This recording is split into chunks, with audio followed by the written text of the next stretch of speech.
Ahojte, milí naši birmovanci, ktorí ste prijali Ducha Svätého nedávno.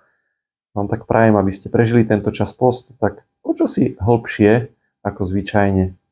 To milostivý čas, nie hociaký. Dneska máme aj duchovnú obnovu 19:15, ak by ste mali chuť, čas, príďte na chvíľočku sa tak zastaviť. Pane, ty ma pozývaš do toho najkrajšieho priateľstva, ktoré mi dáva radosť, ktoré ma vnútorne oslobodzuje. Dneska nás bude sprevádzať aj táto ikona priateľstva s Ježišom. Tak k tomu vás chcem tak pozbudiť.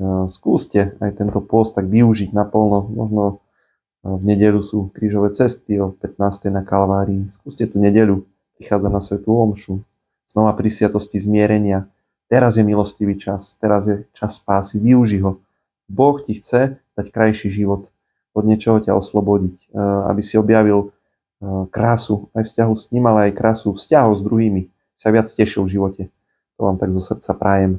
Využite tento čas, ktorý vám Pán dáva.